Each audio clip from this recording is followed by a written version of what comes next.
I remember as a kid pulling back the sticky plastic picture protectors from photo albums and arranging sentimental stuff on the page and then covering them up again.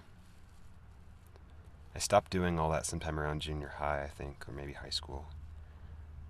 But when I moved from upstate New York to a new school in Logan, Utah, by some strange new junior high magic, I found myself in a beginning guitar class with something like 30 kids.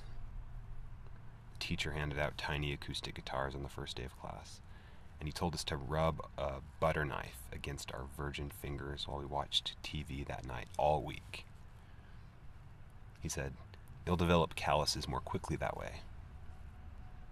He said, "Pretty soon, playing won't hurt at all." It kind of did, not really my fingers after a while, but my ears and my soul. I was this, young skater kid into like Pretty Hate Machine and Nothing Shocking, and so there was something really shocking about Grandma's feather bed. So I wanted to quit, and probably would have, but my parents kind of encouraged me to stick with it.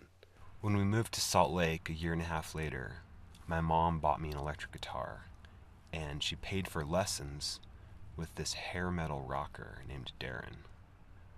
We would sit down on fold-out chairs in his little room in the music store he worked in, and he'd pop in the tape I handed him. He'd teach me to play any song I wanted, so I'd spend hours in my room after each lesson playing my favorite music.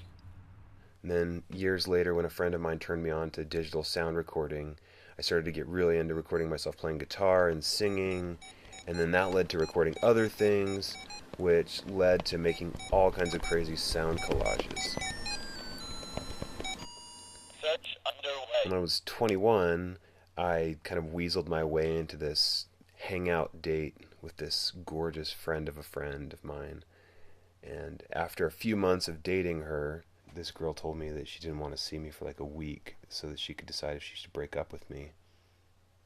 Kind of felt like my whole world was falling apart, and for some reason, during this like moment of intense freak out, I recorded myself as I was driving, barely able to see the road, dripping tears and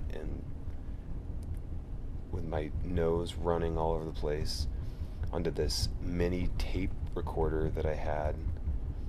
And I'm not even sure what I was doing or if I had any idea why I was recording that, but I just did. I just recorded myself freaking out. Here's a song I buried that blabber in. Really, only I know it's in there, but that's okay with me, because I'll always know.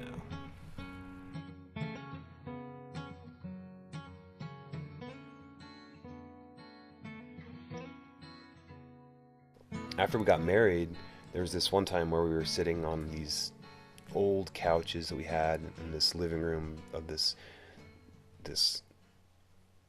small duplex, and I decided to put a microphone in between us while we were having this conversation about what we expected our life to be like and how we kind of interviewed each other and talked and recorded these thoughts were having.